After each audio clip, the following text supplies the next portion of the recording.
അയ്യപ്പേട്ട, യോഗേഷ് ഗുപ്തയെ തെറിപ്പിച്ചതിനു പിന്നിൽ ചില രാഷ്ട്രീയ ലക്ഷ്യങ്ങൾ ഉണ്ട്. അത് കൃത്യമായിട്ടും സർക്കാരുമായി ബന്ധപ്പെട്ടത് തന്നെയാണ്. ദിവ്യയുടെ കാര്യമൊക്കെ നമ്മൾ പറഞ്ഞു. പക്ഷേ അത് മാത്രമല്ലാതെ ചില കാര്യങ്ങൾ കൂടിയുണ്ട്. എന്താണ്? തീർച്ചയായിട്ടും അങ്ങനെ ചില കാര്യങ്ങളുണ്ട്. മലബാറിലെ ഒരു ബിൽഡർ ഗ്രൂപ്പ് കൂടെ ഇതിനകത്ത് പിന്നെ അവരുടെ കൈകടത്തൽ കൂടെ ഉണ്ടെന്ന് പറയുന്നുണ്ട്. അത്തരത്തിൽ കോർപ്പറേറ്റ് ഗ്രൂപ്പുകളുടെ അടുപ്പം നമ്മുടെ സർക്കാരിന് പുത്തരിയൊന്നുമല്ല. അദ്ദേഹത്തിന് ഈ PP ദിവ്യയ്ക്ക് നേരെയുള്ള അന്വേഷണം FIR ഇടാനും വിജിലൻസ് പിന്നെ FIR ഇട്ട് അന്വേഷിക്കണം, വിജിലൻസ് കേസ് രജിസ്റ്റർ ചെയ്യണം എന്ന് പറഞ്ഞിരുന്നു. അപ്പോൾ പ്രീത പറഞ്ഞ പോലെ മലബാറത്തെ ഒരു ബിൽഡർ ഗ്രൂപ്പ് ഇതിനകത്ത് ഇടപെട്ടിട്ടുണ്ട്. ആ ബിൽഡർ ഗ്രൂപ്പ് ഇടപെട്ടതിനെ സംബന്ധിച്ച് അവരുടെ ആവശ്യം അനുസരിച്ച് ഇദ്ദേഹത്തിനെ മാറ്റിയിരിക്കുന്നു. അന്വേഷണം നീണ്ടു പോകുമ്പോൾ മാമി തിരോധാനം വരെ അതിൽ വന്നേക്കാനുള്ള അതിന്റെ അന്വേഷണം വരെ അന്വേഷണത്തിൽ ചിലപ്പോൾ അതായത് ഞാൻ ചോദിക്കുന്നതേ, ഈ മലബാറിലെ പ്രമുഖ ഗ്രൂപ്പ് എന്ന് പറയുമ്പോഴും ഫാരിസ് അബൂബക്കറുമായി ചേർന്നിട്ടുള്ള കച്ചവടം വരെ നമ്മുടെ മുഖ്യമന്ത്രിയുമായി ചേർന്ന് ഒരുപാട് കേട്ടിട്ടുള്ളതാണ്. അപ്പൊ മറ്റു അതായത് കടലാസ് കമ്പനികൾ ഉണ്ടാക്കി അതിന്റെ പേരിൽ ഈ പറഞ്ഞ രീതിയിലുള്ള കച്ചവടങ്ങൾ നടത്തുകയും ചെയ്തിട്ടുള്ളതായിട്ടുള്ള വിവരങ്ങൾ വന്നിട്ടുണ്ട്. മറ്റൊരു മാധ്യമത്തിൽ വന്നിരുന്നു ഇത്തരത്തിൽ തന്നെ ഈ പറയുന്ന രീതിയിൽ മറ്റു ചില ആളുകളുമായി ചേർന്നുള്ള ഭൂമി കച്ചവടങ്ങളുടെ പേരുകൾ. അതായത് CPM-ന് ഏറെ താല്പര്യമുള്ള ഒരു കച്ചവടം എന്ന് പറയുന്നത് പാറമട ഭൂമി. ആ ഇടപാടുകളിലാണ് CPM നേതാക്കൾ വൈദഗ്ധ്യം തെളിയിച്ചിട്ടുള്ളത്. അപ്പോൾ CPM നേതാക്കളിലേക്ക് വരുമ്പോൾ ഈ ഒരു പ്രമുഖ ബിൽഡർ എന്ന് പറയുമ്പോൾ നമുക്ക് മലബാറുമായി ചേർന്നിട്ടുള്ള പ്രമുഖ ബിൽഡേഴ്സ് ആരൊക്കെയാണെന്നൊന്ന് നോക്കിക്കഴിഞ്ഞിട്ട് ആർക്കും മനസ്സിലാവുന്നതാണ്. അപ്പൊ ഈ പറയുന്ന മാമി തിരോധാന കേസ് എടുത്ത് നോക്കിയിട്ടുണ്ടെങ്കിലും സ്വർണ്ണക്കടത്ത് കേസുകൾ അത്തരത്തിലുള്ള കേസുകളൊക്കെ എടുത്തു നോക്കിയിട്ടുണ്ടെങ്കിൽ തന്നെയും അതിലെല്ലാം മലബാറുമായി ബന്ധപ്പെട്ടിട്ടുള്ള ഒരു ഗ്രൂപ്പ് തന്നെയുണ്ട്. ആ ഗ്രൂപ്പുമായി ബന്ധപ്പെട്ടിട്ടുള്ള ചില കാര്യങ്ങൾ പുറത്തു പറയുമെന്നുള്ള എന്താ പറയാ ഒരു അന്വേഷിച്ച് അദ്ദേഹം ഇപ്പം ദിവ്യയുടെ കേസ് രജിസ്റ്റർ ചെയ്യണമെന്ന് പറഞ്ഞ പോലെ ഈ കേസ് പറഞ്ഞോളൂ. പുറത്തു വരുമെന്നുള്ള കാര്യങ്ങളെല്ലാം ഭയം അത് CPM-നുണ്ട്. അവിടെ ഈ പറയുന്നത് പോലെ PV അൻവർ, ഇടതുപക്ഷ MLA ആയിരുന്ന PV അൻവർ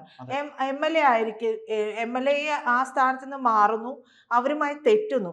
ഈ തെറ്റുന്നത് പോലും Pinarayi Vijayan, P Sasi, ADGP MR Ajith Kumar, പിന്നെ ഈ പറയുന്ന അൻവർ, ഈ ഒരു സംഘത്തിൽ വന്നിട്ടുള്ള വിള്ളലാണ്. അത് എവിടെയോ ആരുടെയോ ചില താല്പര്യങ്ങളിൽ ഒരു തർക്കം വന്നിട്ടുണ്ട്. കച്ചവടത്തിലെ താല്പര്യങ്ങളിൽ ലാഭം കുറഞ്ഞു കാണാനുള്ള സാധ്യതയാണ്. അതുമായി ബന്ധപ്പെട്ടിട്ടാണ്. അതായത് ഹൈറാർക്കി. അൻവർ LDF-ലേക്ക് വരുന്നു, അൻവർ ഇവരുമായി ചേർന്നിട്ടുള്ള കച്ചവടങ്ങളിൽ ഇടപെടുന്നു. അൻവറിന്റെ ഒരു രീതി അനുസരിച്ചിട്ട് അൻവർ കുറച്ച് എന്താ പറയാ അപ്രമാദിത്വം കാണിക്കാനുള്ള നീക്കുപോക്കം നടത്തി കാണും. പക്ഷെ ആദ്യം മുതലേ ഉള്ളവരാണ് P ശശിയും മുഖ്യമന്ത്രിയെ കച്ചവടത്തിലുള്ളതാണ്. അതെ, ശശിയും അജിത് കുമാറും ഇല്ലാത്ത ഒരു കച്ചവടം അവിടെ ഇല്ല. അപ്പോ ഒരു തരത്തിൽ പറയുമ്പോൾ ഇപ്പോൾ മാമി തിരോധാന കേസ് എടുത്ത് നോക്കുമ്പോൾ പോലും ഈ പറയുന്ന അൻവർ എന്താ പറയാ അതിൽ അവസാനം കൊണ്ടിട്ട് കൊടുത്തത് ADGP MR അജിത് കുമാറിന്റെ തലയിലാണ്. അത് വേണ്ട രീതിയിൽ അന്വേഷിച്ചില്ല എന്നുള്ളത് തന്നെയാണ്. അപ്പോൾ അവിടെയും ഈ മാമി എന്ന് പറയുന്ന എല്ലാവർക്കും അറിയാം റിയൽ എസ്റ്റേറ്റ് ബിസിനസ്സുകാരൻ തന്നെയാണ്. അപ്പോൾ അവിടെ ഉണ്ടായിട്ടുള്ള ഒരു സ്പാർക്ക്, ഇവർക്കിടയിൽ ഉണ്ടായിട്ടുള്ള സ്പാർക്കല്ല, സ്പ്ലിറ്റ്, ആ സ്പ്ലിറ്റ് വ്യക്തമാക്കുന്നതായിരുന്നു അവസാനം ADGP MR അജിത് കുമാറിന്റെ തലയിലേക്ക് മാമി തിരോധന കേസ് വേണ്ട വിധത്തിൽ അന്വേഷിച്ചില്ല എന്ന് പറയുകയും ആ മാമിയുടെ കുടുംബത്തെ തന്നോട് ചേർത്ത് നിർത്തുന്ന രീതിയിലുള്ള ഒരു പ്രകടനമൊക്കെ അൻവർ നിർത്തിയത്. ഈ മലബാറുമായി ബന്ധപ്പെട്ടിട്ടുള്ള ഇത്തരത്തിലുള്ള അന്വേഷണങ്ങളൊക്കെ വരുമ്പോൾ അത് അവിടെ തന്നെ നിൽക്കണം എന്നുള്ളത്, അതായത് അത് കൂടുതൽ മുഖ്യമന്ത്രിയുടെ ഓഫീസിലേക്ക് എത്താൻ പാടില്ല എന്നുള്ളത് കൃത്യമായുള്ള ഒരു തീരുമാനമാണ്. അത് മുഖ്യമന്ത്രി പിണറായി വിജയന്റെ ഒരു കച്ചവടങ്ങളിലും അത് അദ്ദേഹത്തിലേക്ക് എത്തുന്ന പോകുന്ന രീതിയിലല്ല. ഏതൊരു കാര്യവും കേസ് അന്വേഷണവും മറ്റു കാര്യം അദ്ദേഹത്തിലേക്ക് വഴിതിരിച്ചുവിടാൻ അറിയാം. ആ രീതിയിലാണ് അദ്ദേഹം എല്ലാം പ്ലാൻ ചെയ്യുന്നത്. അപ്പൊ P പി ശശിയുടെ നേർക്ക് പോലും ആരോപണങ്ങൾ മാധ്യമങ്ങൾ ഇങ്ങനെ പറയുന്നതല്ലാതെ വ്യക്തമായ തെളിവുകളിലേക്ക് പോകാനോ പി ശശിയിലേക്ക് ഈ കാര്യങ്ങൾ എത്തിക്കാനോ കഴിഞ്ഞിട്ടില്ല. അവിടെ ഒരു വിഷയം വന്നത് MR അജിത് കുമാറിന്റെ കാര്യത്തിലാണ്. അജിത് കുമാറിനെതിരായിട്ടുള്ള തെളിവുകൾ വരികയും എന്നിട്ട് പോലും ആ തെളിവുകളെല്ലാം അട്ടിമറിച്ചുകൊണ്ട് അജിത് കുമാറിന് ക്ലീൻ ചിറ്റ് നൽകുകയും ചെയ്തിട്ടുണ്ട്. അപ്പോൾ ഈ യോഗേഷ് ഗുപ്തയുടെ കാര്യം പറയുമ്പോൾ യോഗേഷ് ഗുപ്തയ്ക്ക് പി ദിവ്യയുമായി ബന്ധപ്പെട്ടിട്ടുള്ള കേസുകളിലാണെങ്കിലും അദ്ദേഹം ഒരു 212ഓളം മിന്നൽ പരിശോധനകളാണ് നടത്തിയത്. അദ്ദേഹം 40ഓളം ഉദ്യോഗസ്ഥരുടെ അടപ്പ് തെറിപ്പിച്ച ഒരു ഉദ്യോഗസ്ഥനാണ് യോഗേഷ് ഗുപ്ത എന്ന് പറയുന്നത്. മാത്രമല്ല മറ്റു പല ഈ പറയുന്ന കച്ചവടം നടത്തിയിട്ടുള്ള, അതായത് കൂട്ടുകച്ചവടത്തിന്റെ ഡീറ്റെയിൽസിലും എല്ലാം അദ്ദേഹം കൃത്യമായ രീതിയിൽ അന്വേഷണം മുന്നോട്ട് കൊണ്ടുപോയിട്ടുണ്ട്. ഈ മലബാറുമായി കേന്ദ്രീകരിച്ച് വരുമ്പോൾ അദ്ദേഹത്തിന്റെ ഒരു രീതി എന്ന് പറയുന്നത് അനുസരിച്ച് പി ദിവ്യയ്ക്ക് മലബാറുമായിട്ട് ബന്ധമുണ്ട്. അവരുടെ ഒരു ഏരിയ അങ്ങനെയാണ്. ആ ഒരു മേഖല എന്ന് പറയുന്നത് കണ്ണൂർ എന്ന് പറയുന്നത് മലബാർ ഏരിയയാണ്. കാസർഗോഡ്, കണ്ണൂര്, മലബാർ, അങ്ങനെ കോഴിക്കോട്, അങ്ങനെ പോവുകയാണ്. അപ്പൊ ഈ ഒരു ബെൽറ്റിൽ തന്നെ അതിൽ ഏതെങ്കിലും ഒരു ബെൽറ്റിൽ ഒരു അന്വേഷണം വന്നിട്ടുണ്ടെങ്കിൽ അത് അടപടലം പോവും. സംസ്ഥാന നേതാക്കൾക്ക് വരെ പങ്കുണ്ടാവും. അപ്പൊ ഈ പറയുന്ന യോഗേഷ് ഗുപ്തയെ മാറ്റേണ്ടത് മലബാർ റിയൽ എസ്റ്റേറ്റ് ഗ്രൂപ്പുകളുടെ പ്രധാനപ്പെട്ട അജണ്ട ആയിരിക്കാനുള്ള സാധ്യത തെളിയുന്നത് അവിടെയാണ്. കാരണം ഇനി എന്തെങ്കിലും ഒരു വിഷയം ഇതുമായി ബന്ധപ്പെട്ട് വന്നിട്ടുണ്ടെങ്കിൽ അൻവർ UDF-ലേക്ക് പോകാനുള്ള തത്രപ്പാടിലാണ്.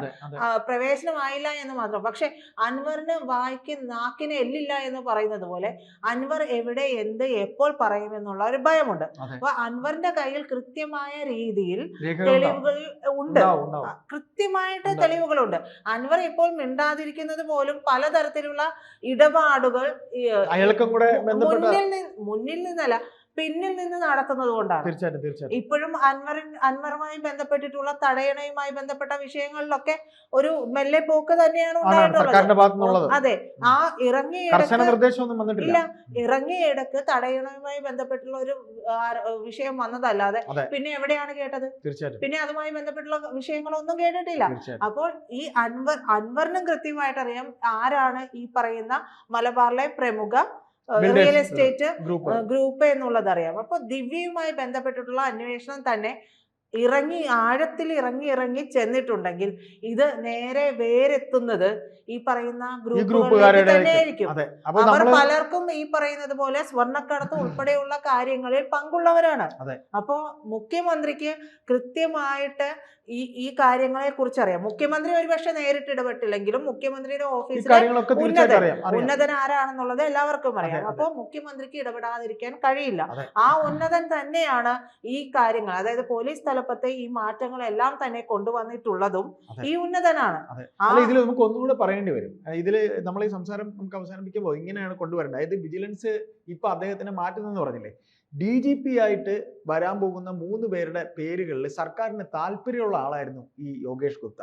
ഇപ്പൊ പ്രീത് അല്പം മുമ്പ് പറഞ്ഞ പോലെ ഈ ബിൽഡർ കമ്പനിക്കാരുണ്ടല്ലോ, ആ മലബാറിലെ ഗ്രൂപ്പുകാരുണ്ടല്ലോ, അവർക്ക് ആ സംഘത്തിന് ഇദ്ദേഹത്തെ DGP ആക്കുന്നതിനോട് താല്പര്യമില്ല എന്നവർ നേരത്തെ തന്നെ അറിയിച്ചിട്ടുണ്ട്. അപ്പോൾ ആ ഒരു കാരണം കൂടെ മനസ്സിൽ വെച്ചുകൊണ്ടാണ് ഇപ്പോൾ അദ്ദേഹം 10 മാസമേ ആയിട്ടുള്ളൂ. 10 മാസമായി അദ്ദേഹത്തിനെ ഈ പറയുന്ന വിജിലൻസ് സ്ഥാനത്ത് നിന്ന് മാറ്റി അഗ്നിശമന അതിലേക്ക് അദ്ദേഹത്തിനെ കൊണ്ടുവന്നിട്ടുണ്ട്. അപ്പോൾ ഇനി മറ്റൊന്നും കൂടെ ഇതിൽ പറയാനുള്ളതെന്ന് വെച്ച് കഴിഞ്ഞാൽ, ഇദ്ദേഹത്തിനെ മാറ്റുന്നതിന് സർക്കാർ കണ്ടെത്തുന്ന ഒരു കാരണമുണ്ട്. അത് കേട്ടാൽ നമുക്ക് ചിരി വരും. അതായത് പ്രധാനമന്ത്രി ഇവിടെ കേരളത്തിൽ വന്നപ്പോൾ അദ്ദേഹത്തിന്റെ സന്ദർശനത്തിന് സുരക്ഷാ ഉദ്യോഗസ്ഥരെ അയക്കുന്നതിന് ഇവർ ചോദിച്ച ഏതോ ഒരു പോലീസ് ഓഫീസറെ, ഒരു ഇത്തരം സുരക്ഷാ കാര്യങ്ങൾ നോക്കുന്ന അദ്ദേഹത്തിന്റെ കീഴിലുള്ള DSP റാങ്കിലുള്ള പോലീസ് ഓഫീസറാണ് ആവശ്യപ്പെട്ട പോലീസ് ഓഫീസറെ കൊടുത്തില്ല. അത് എന്തുകൊണ്ട് തന്നില്ല എന്നുള്ള വിശദീകരണം ചോദിച്ചിട്ട് അതിന് മറുപടി കൊടുത്തില്ല. അതുകൊണ്ടാണ് അദ്ദേഹത്തിനെ മാറ്റുന്നത്. എന്ത് വിവക്ഷയാണ് ഈ പറയുന്നത്? ഇതൊക്കെ പകൽ പോലെ അദ്ദേഹത്തോട് സാധാരണ സർക്കാർ ഉദ്യോഗസ്ഥർ ഇത്തരത്തിലുള്ള ഉദ്യോഗസ്ഥരെ മാറ്റുമ്പോൾ അവരെ രേഖാമൂലം അറിയിക്കുകയോ ഒക്കെ ചെയ്യണമല്ലോ. അത് അദ്ദേഹത്തോട് യോഗേഷ് ഗുപ്തയോട് ഇതേക്കുറിച്ച് ചോദിക്കാതെ പെട്ടെന്നൊരു ദിവസം അദ്ദേഹത്തിന് ഈ ഒരു ഓർഡർ കൊടുക്കുകയാണ്. അപ്പൊ അതുകൊണ്ടാണ് അദ്ദേഹത്തിന് കേരളം വിടണം എന്നുള്ള ഒരു തീരുമാനം. കാരണം ഇത്രത്തോളം കേസ് കേസുകളൊക്കെ തെളിയിക്കുകയും അതിനുവേണ്ട നടപടിക്രമങ്ങൾ അല്ല, ഇത് സ്വീകരിക്കുകയും ചെയ്ത ഒരു പറഞ്ഞതുപോലെ ഉദ്യോഗസ്ഥരെ PPDB വരെ എത്തി നിൽക്കുമ്പോൾ സംസ്ഥാന കമ്മിറ്റിക്കകത്ത് CPM-ന്റെ പല പ്രമുഖ, അതായത് ഈ ബിൽഡർ കമ്പനിക്ക് പിന്നെ CPM-ന്റെ ഒരു തലമുതിർന്ന നേതാവിന്റെ, വടക്കൻ മലബാർ മേഖലയിലെ ഒരു മുതിർന്ന നേതാവിന്റെ പിന്തുണയുണ്ട്. പിണറായി വിജയൻ ഏറ്റവും വേണ്ടപ്പെട്ട ഒരു മുതിർന്ന നേതാവിന്റെ പിന്തുണയുണ്ട്. അതുകൂടാകുമ്പോൾ അവർ പറയുന്നത് പിണറായിക്ക് ചെയ്യാൻ പറ്റും. അത് തന്നെയാണ് ഇതിനകത്ത് സത്യം.